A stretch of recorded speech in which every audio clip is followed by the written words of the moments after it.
All right, we are live, everybody. Welcome to episode 5. Pavel, we made it to episode 5. Episode 5 live on the Engineering Evolved podcast. So today's topic is feedback, friend or foe. My name is Brandon E. Grant, and I'm here with my good friend and colleague, Pawel Krupa. Pavel, I got a really interesting question for you. You ready? Go ahead.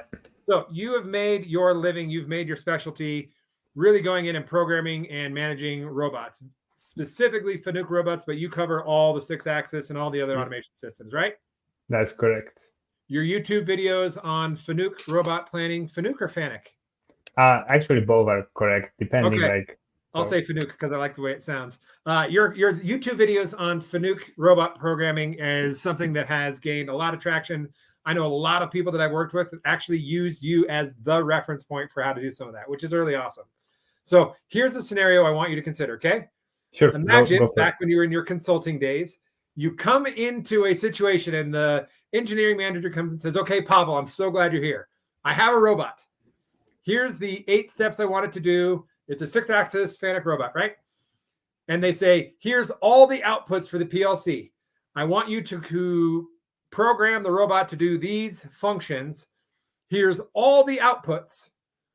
The challenge is there are no feedbacks. We have no input cards on the PLC. There are 0 feedbacks coming back to you. We're talking there's no sensors. There's no pressure sensors. There's no torque or servo position feedback, right? There is no feedback coming in, only outputs. Please go solve the problem and fix the robot. How hard is that robot going to be to do what they're asking you to do? Yeah. So I would say programming probably is going to be pretty easy. And the robot will do what it was meant to do, but not the way how it should do. I think that would be like a good definition. So like it's going to do something. He just don't know if what he's done is actually correct, but in his mind, it's going to be, yeah, I've done my job. It's all good. That's a really brilliant point. It wouldn't be impossible. You could probably get the robot to move. You might have to bypass torque specs or requirements or feedback. Like you'd have to do some crazy stuff. Yeah. It's going to do something. But in the absence of feedback, getting it to do what you want it to do is going to be nearly impossible. That's correct. Actually, I might want to say one story. Now that you asked me about that question, I remember something. I was on a project once, and that's going to be actually no feedback history. And the robot was doing like a bolting application. So there was like an engine coming, and it needed to apply a few bolts. Okay. And the engines were coming like on a conveyor, so like one by one. And the robot would screw the screws, bolts, based on like whichever engine or whichever pallet show up in the station. Got it. The only thing is there was no communication between the robot and the pallet in terms of like, hey, I'm now working on the pallet. So there was no feedback to tell the pallet that I'm working there right now. Okay. And the only thing it realized was the time. So basically, everything was time-based. And the moment I slowed down the robot, like everybody started running, like, no, don't do it because it's going to crash. I'm like, what do you mean? Like, yeah, there is no feedback from the pallet to the robot. I'm like, oh, okay, that makes sense. So robot goes into station, it goes to points A, B, C, and D. Whether or not there's an engine there, it just knows that there's supposed to be an engine here. There's a bolt in this location you have to go. So exactly, it does something. It's plausible it might do something, kind of. Yeah. But the absence of feedback is really, really hard in an engineering situation, especially industrial manufacturing, right? That's correct.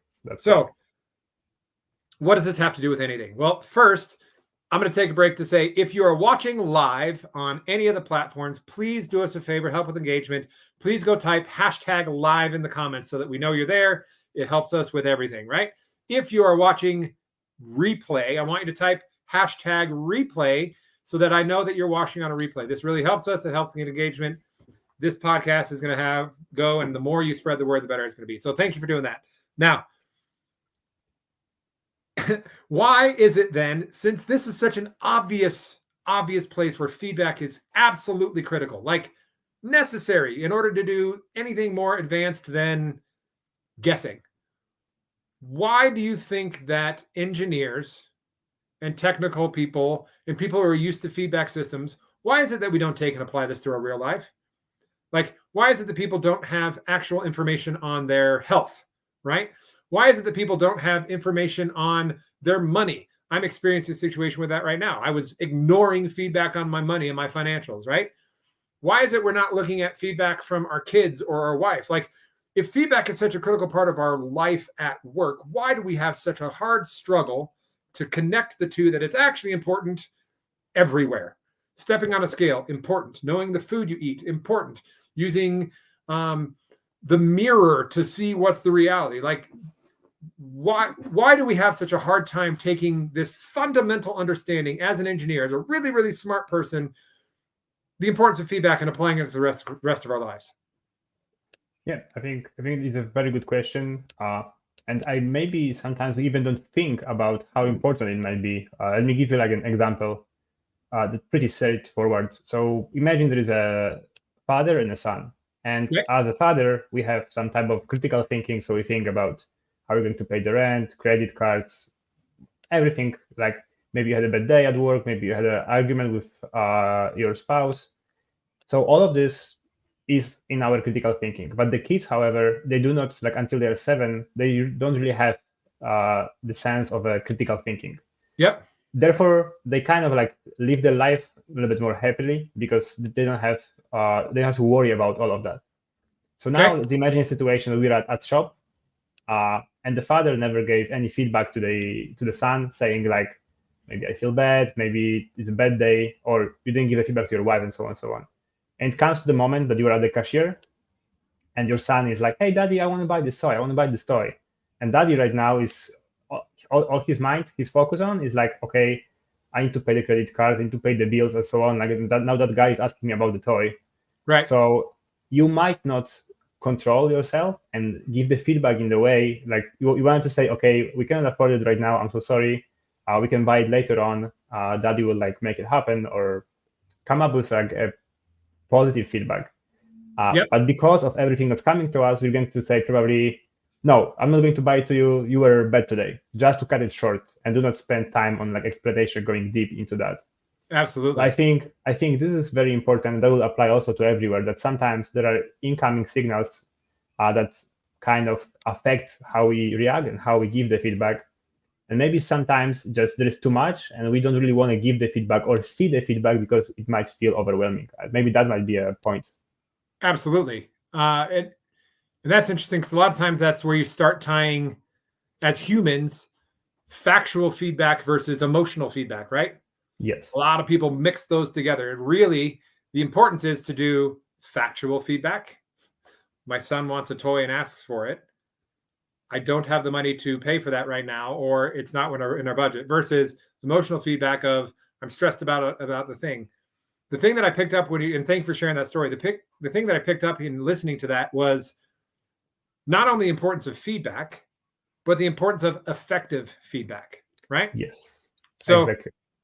we could probably make an entire podcast on the importance of feedback across every area of your domain and just continue to dive into topics. We're not going to do that. This is just the first one. One of the things I want to talk about is, the importance of feedback across all your body and your entire domains, all your areas of yourself, right? For me, it's the importance of feedback in my body, the importance of feedback in my business, the importance of feedback in my being and my spirituality, and the importance of feedback in my balance, right? My family and my, feedback is critical in every system. Complex systems require feedback to function normally. But digging into specifically feedback at work, right? One of the things that I found that was super effective is feedback from an employee. A lot of employees feel like they cannot manage up, right? And so there's two conversations. It's, are the people willing to listen up? But also me as an employee, I get to, not have to or have to figure out, I get to have courage and manage up. And so I have a story. I was working and I had a manager who was less, not super engaged in positive feedback on a one-to-one basis. Not that they were a bad person or anything else, but they just weren't engaged in that. They didn't really see the value. That's not what they did. My love language is words of affirmation. So like, Pawel, you come in, you're like, Brandon, I really liked the way you solved that robot program, man. I'm on the sky. It positively lifts me up. It helps me feel good. I communicated to this manager, and it was a 2-level manager. I said, hey, I need to know if positive feedback, one-to-one direct positive feedback is something that you engage in. And they said, no, it's not really something I engage in. And I said, well, here's the deal. For me, as an employee, as an engineer, as a maintenance supervisor, it's critical for me to get that one-on-one positive feedback because it helps me move. It is my love language. I don't need it, but the effect and the impact that it has when you take time to do it positively impacts me far more than not. Like, it's a giant lever. If I do something and I work hard, and even if it doesn't go well, tell me something I did well and then something I can work on, right? There's thousands of different models providing feedback, but asking for the feedback you want and then having the courage to give the feedback up is really important, because what came out of that situation was actually something that I really appreciated from my actions to step forward and say, hey, this is something that I'm asking for that's important, but also this manager's response. So it wasn't instantaneous. It was something that I knew they considered. Mm-hmm. I saw them over the next 4 or 5 months that I worked with them make concerted effort to not only give feedback to the group that was more positive, but to also give direct one-on-one feedback to other technicians that reported to me, other supervisors that were at my peer level, and me directly. And it was really, really encouraging, because it said, okay, look what I did. I just changed a behavior profile, asked for a change. I motivated a change, right, in behavior based on my feedback, and they saw the positive impact, and everyone else saw that there. And so managing up is super important from an employee. I think that's something that not a lot of engineers are willing to do and just lean out into. And if you're watching, try it. It doesn't have to be giant. You don't have to talk about love language or something that's deeply vulnerable. If you have something that your manager wants, that you feel they need to know, take that time to give that feedback. Some of the best feedback I've gotten is from people who reported to me or peers saying, hey, the way you did this could have been done differently. Or, I really liked how you did that. Can you show me how? Or, I really didn't like the way you did that. Managing up is super critical. It helps me understand. I want to be the best that I can. And so managing up helps me help the people above me, which helps me. Asking and creating an environment for people to manage up to me lets me improve. I think there's a lot of fear. I was talking to one of my friends today of the importance of managing up and the importance of feedback. And they're like, yeah, but what if the employee says, I don't like you? Like, what if the entire conversation is personal feelings versus critical feedback? Well, there's always a risk there. Of course.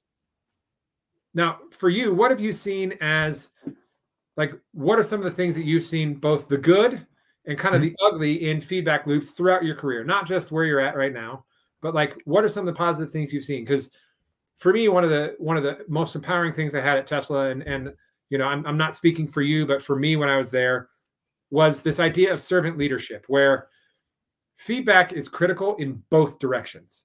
It's part of their culture. It's part of what they did. And I saw that work well. I saw the opportunity for me to go and give feedback 1 or 2 or 5 levels up, right? Mm-hmm. Here's what I feel. I saw that involved with people would send an email to Elon, and it'd go up and it'd bounce back down. It would come through that right approach. It was super empowering and actually made things move faster. So what have you seen across your career that supports this idea of positive feedback is good, and the ugly of what happens when you don't have that feedback loop? Yeah. So I think what I've noticed really is there's a significant difference between giving feedback and receiving feedback. And there are different obstacles when doing one or the other. And funny enough, I do believe that actually receiving feedback is more important than giving. So maybe let me elaborate a little bit on that. Okay, because that's curious, because I might actually disagree with you, but I want to understand why you say that. That's really curious. Yeah. So first thing that we have to be kind of aware of is we have conscious and unconscious minds. And whenever we give feedback, when you are giving the feedback, you are usually mainly trying to use your conscious mind and come up with reasonings and so on and so on. So you're kind of prepared. But the person that's getting the feedback will actually use a little bit more of an unconscious mind. So he'll try to understand, but in the back of his head, different things might happen. There might be different things like piling up in the back of his head, depending on, of course, what you're saying. If you're saying positive or negative things, Right. and that's why the receiving feedback is more important, and being aware. Actually, funny enough, I think being aware that feedback is given is another thing, because sometimes you will come up to somebody and say, hey, I want to talk with you. That's kind of a information to someone. Okay, there will be feedback, maybe. But Right. sometimes you're just in a conversation, and throughout the conversation, you will try to give some feedback, and someone might just not be aware that, hey, I just shared something, or like that bothers me, or like I want to encourage you. That's also a feedback. But somebody might be a little bit of disconnected, and the person would not recognize that the feedback has been given. And therefore, the person giving the feedback might get confused. He'll be like, well, I said something positive, but like the other person didn't realize it.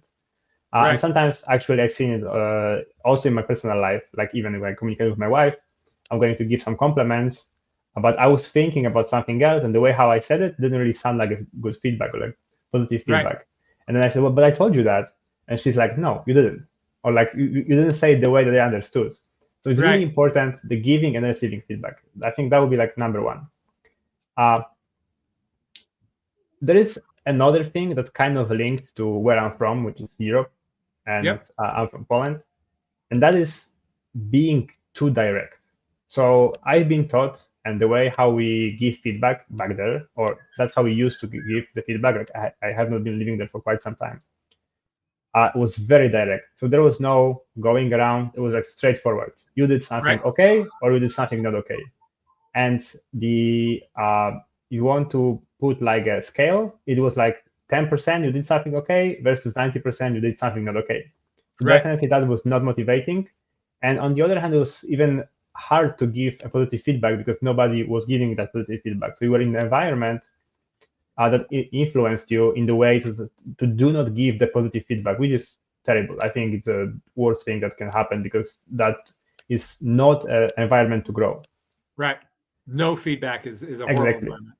Exactly. So like nobody wanted to talk about anything, and the only feedback given was negative, which for Right. everyone was just okay. Somebody just complaining. Yeah. So like it wasn't a feedback, but just at complaining and like how bad I am at doing my job. Right. So that's what I observed. And then I did a little bit of research, a little bit of studies, and I actually found like an article that said from a few years ago that employees actually think that only 24% agrees that feedback matters and it changes something in their company. Only So 24% of yeah, employees believe that feedback matters. yeah. So That's matters crazy. in terms of like when they give the feedback, something will change. It's more of like, okay, I can give the feedback, but it won't change anything. And that's Right. why might be the reason for not giving the feedback at all in the first place. Right. So 24% of employees believe that their feedback matters. Yes, I think that The would be rest think it's yeah, throwing a better statement. Yeah, just throwing it into the wind, right? exactly. Yeah, just talking to a wall or like nothing changes. So Huh. here, what you said is important, like how the managers receive the feedback. Again, that's why I'm saying receiving feedback is more important, Right. even though you might agree or disagree with what the second person is saying. But what's going to happen is like if the person is trying to give you a feedback, but you just keep either ignoring him or the feedback just because, I don't know, you're on a higher position or like you disagree, but you do not give anything back, then I think the perception of like, okay, I don't care, like whatever I say, it doesn't matter. That's where it builds up, and that's maybe why people are sometimes thinking that their feedback doesn't matter. Right. Maybe that's one of the reasons. And what happens also with too direct feedback is like when you give a too direct feedback, that I noticed this a lot here in the USA. If you give too direct feedback, that will apply to every country, probably like to everyone. The second person becomes defensive. Yeah, even though you're trying sometimes to point out something that's important for you and you think that it will bring a value to a company or value to a place where you work at, the second person might feel attacked. And what's Right. that going to happen is the person is going to like feedback back to you with questions or trying to go deeper into it. And what you will feel is like a fear that, okay, now I'm feeling attacked.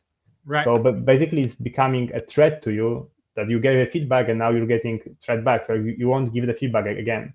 Right. So sometimes being too direct is also not too good. If the other person agrees to it and like receives it good, that's probably great. You can communicate like this and probably get somewhere maybe a little bit quicker. Right. But if the second person is not aware of like how direct you're going to be, I think that might create an issue in communication, and that's when the feedback might get lost in translation, because you'll go into more like a I defend myself for what you are accusing me, right? So that's Right. not the right way. And of course, I'm talking now about negative feedback, not positive feedback. Like with positive feedback, that might not happen. With positive feedback, the other thing might happen. I mentioned that you are trying to give a positive feedback, but the second person might not be aware that you are giving it because you are not clear. Right. So Lots of minefields, right? Lots Yeah. of things to be aware of. So I hear you, and I get what you were saying with receiving feedback can be important, but then what I also heard is you also talked just now about the importance of giving feedback, because Yes. giving feedback requires a couple of things. One, you have to set the frame. You have to set the situation in the environment. You can't, one of the leadership trainings I got one time was talking about how, let's say you want to call somebody into a room to give them feedback. Hey, Pawel on the radio. Hey, Pawel, please come to my office, right? Yeah.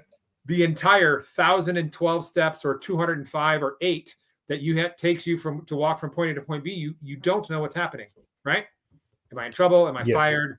Is my dog dead? Like, what's happening? Like, your stories that you're going on, you walk in and so I can't have any control over there. Versus, hey, Pawel, can you come to my office? Need to have a quick conversation about feedback. Or even better, meet them where they're at. I had a friend of mine, a peer, who was struggling with a lead, right? And the question I asked is like, well, have you ever talked to this person on the floor where they're comfortable and in their environment? Try doing this. Try going and approaching the person on the floor in their environment and having the situation, because then you meet them where they're at. You're coming in with a difficult conversation. You can say, hey, can we just have a quick feedback conversation? Can I let you know that I saw this and this? Why are we doing that? Like, why is it that you think that's effective? Or what if like that entry versus, please come to my office and sit in this chair across the desk from me, and I'm going to have a talk to you conversation. Even if that's not what you do in practice, that's what it feels like. It's not, you can't do that with everything, but like, it's critically important. So I think giving feedback is critically important. You have some control over the environment. I think receiving it is critically important. I hear you with receiving feedback is important, but it's challenging because I'm not in control of how you receive it, right? Yeah, of course. I can give you tools. We can talk about all the different ways in which you can learn to receive feedback better. And that's where emotional intelligence conversations come in. That's where creating a frame where you have the same conversation over and over in regular conversations, where feedback isn't the once every 6 months conversation. It's the every day or every week we have a one-on-one, or I just walk the floor and ask you how your kids are and everything else. And then when it's a conversation about, hey, I noticed this last week on Sunday during the football game, you weren't quite as diligent as getting the calls. Can you at least clean that up? Make sure we keep work. When you build the rapport, and I've done this poorly and I've done this really well, so I know it works. I know what it does when you don't do this, when it's the come to my office. It doesn't work. When you build the rapport with people, when you have that engaged conversation on a regular basis, then all of a sudden, no matter what the feedback is, they're more receptive because they know that you're not only trying to talk to them about negative. Pawel, I can't remember. You have kids, yes or no? No. Okay. So one of the things that I learned that it still baffles me, but try it one time. You talked about 10% good feedback versus 90% bad, right? Mm-hmm. That's a bad ratio. Here's the fun part about humans. Adults are still humans. Fundamental human things work. What they say is you should give 4 or 5 bits of positive feedback to every one negative, because we humans are so good at taking negative feedback and then beating ourselves up about it, right? 4 good to 1 bad. That's a really important thing. At work, I don't know if you can hold that, but if you can set a frame where you're willing to have that and you're willing to call people out and have those collision conversations when you need to, it applies. Like, just because it works on your kids doesn't mean it doesn't work on humans. So, I can hear you with the importance of receiving feedback. I think as us, I still think it's a yin yang. I think it requires both, because I'm not in charge of how you receive feedback. I can only recharge in giving it. Yes. Well, what I wanted to add actually to what you said regarding the negative feedback and the ratio, positive and negative. I don't know if you heard about, let's call it sandwiching. So if you are trying to do the negative feedback, you should start with positive, then throw in the negative and end with the positive. Yep. Then the negative feedback is not that impactful. So it will be received, but it won't be perceived in like, okay, I did something terribly bad. Yep. So I have written this down as something I want to talk about. Now, yeah. Before I share my thoughts, what is your opinion on this kind of feedback? I think it kind of depends, but I've noticed personally that at least starting with positive and then going towards the negative, I think overall it's hard to do it sometimes because sometimes emotions will take over. But I think it's good to start with positive and go into negative. At least when you try to do that, I think the negative part is being perceived a little bit better. Yep. That's my personal opinion. Okay. So this type of feedback format, this formula, I have very strong opinion on, right? This is what I call the shit sandwich. Oh, I see.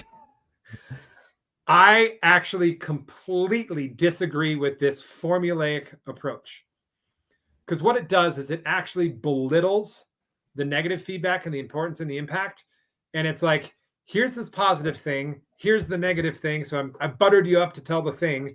And then it's super obvious when you get this, right? If somebody's following this formulaic, unless it's a natural conversation, somebody following the shit sandwich feedback conversation, it's formulaic. And I think it actually degrades the value of the feedback.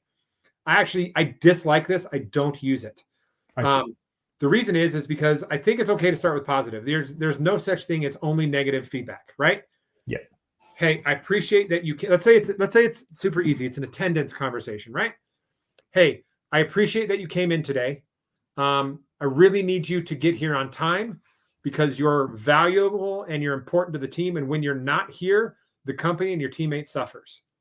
I need to know what you can do to help resolve this issue. Right? Yep. Started with, I'm glad you came in. You're valuable. Your attendance is not working, right?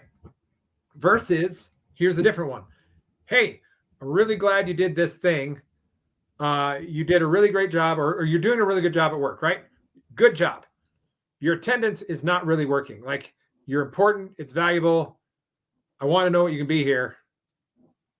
Yesterday, you did a really good job on that PLC adjustment, right? Mm-hmm. It's disingenuous, in my opinion. It's a formulaic. Yeah. I get where people are coming from. In practice, I've actually found it very disingenuous. It negates the negative, if that makes sense.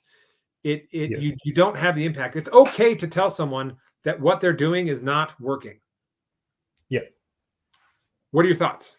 I think sometimes what I would add to it. So, like, I know if you remember, but at the beginning, before we started, the sandwiching part, you asked me like what I think, and I said that I like starting with positive and then going into the negative. 100%. But what I like to do is finish it with a question. So, what are your thoughts on this? So, to do not leave somebody with the negative thought. Basically, that's for me, that's the key point. 100%. If you do the negative feedback, do not leave somebody with those thoughts and the thing that like, okay, it's all your fault. Now you get to live with it. I think it's always good to end any type of feedback, positive or negative, with a question. What are your thoughts? What do you think about this? Right. How do you feel? And so on and so on. Or like what I just said. Yeah, exactly. What can you do to help resolve the issue, right? Yeah. Give them the accountability. Yeah, exactly. So that's what I wanted to highlight. That's super important. Yep. I know we're almost like out of time probably, but there is something I wanted to maybe mention as well in giving a feedback. Fire. I personally think that there are like 5 key points in giving the feedback. Okay. So first thing is the stuff that you already covered. So that is when you give the feedback, give it in a place that someone feels comfortable at, especially if that's going to be a negative feedback. Okay. And be clear about it. So like, start with like a short and important question, like, hey, Brad, I wanted to speak about you with you. Do you have 5 minutes of time? I wanted to chat quickly about the project we did yesterday. Right. So that gives the opportunity to the second person to say yes or no, and a little bit of thought. Okay, we're going to have a conversation regarding something that I know. So it's like a known thing for me. I will feel comfortable or uncomfortable going into that conversation, and you have the yes or no option. That would be number one. Number two, use data and facts. So whenever you try to give the feedback, be specific about what you want to say. So like you said, the sandwich stuff, it's something that you don't like, because it kind of blurs the importance of what you wanted to give, let's say, the negative feedback. Yep. And that will bring us to point number 3, which is blurring.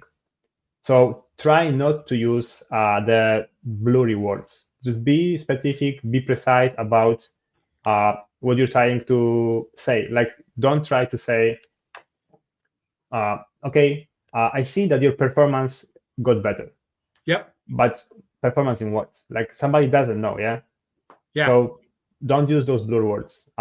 Then have an impact statement. So something that somebody will kind of anchor and remember from that conversation of the feedback. Like, hey, I really like the way how you did it. Maybe you can continue, or like maybe you can share it with the others. Something that's going to anchor the conversation in the probably positive way, or in some reflective way. And the last one is what we discussed, end with a question. Like, hey, how do you feel about it? Don't leave it open to someone that's going to be confused after the feedback, even if it's positive. Like I said with my wife, it's good to ask, hey, was the feedback received? Because like I value your opinion, and I want to know that what I've done was good or bad for you. That would be like my 5 takeaways from the feedback. That's awesome. That's super valuable. I agree with that 100%. And actually, I'm going to throw this out there. If you're watching and you think you want to have a little bit more information on this structure, or you want us to send you something on that, go ahead and leave a comment anywhere. Just saying you want to be able to have a little bit more breakdown. I think this is actually a really, really important piece of information there, Pawel. I 100% agree. We could probably do an entire episode on that structure. Maybe we'll do that later on. We are out of time. Feedback is critical. You cannot program. You cannot reliably or effectively program a robot with no feedback. That's where we started. You can't run your life effectively, anything complex, which our lives are complex, period, without positive feedback. And so, before we leave, I know we're running 2.5 minutes over. Pawel, thank you again for this great conversation. Next week, same time, we've adjusted our time. I have gone from trying to do the coaching full time back to work. So we're working this around my work schedule now. One thing I'm going to ask everyone who's watching to do is on LinkedIn, please go to the Engineering Evolved page. We're going to go onto the post and post the thing. I think that only went onto the YouTube page. So go find that link on the YouTube. We're going to go into the post after we're done here. One of the first comments will be the Engineering Evolved page. That's where we're going to get these podcasts going. If we get to a certain number of followers, I believe it's 500 on LinkedIn, then these can go there. And that's really going to help us kind of launch this and create that there. So if you're watching, I want you to go to the Engineering Evolved page, really help us out, do us a favor, and really assist in getting this message out there, and click follow there. And if you have topics, we have one topic next week that was brought up by one of our listeners. Next week, we're going to get into the topic of motivation. Some ideas and conversations about motivation that people I think know of and have thought about, but maybe aren't like ingrained or deeply aware of. And so next week's conversation is going to be motivation.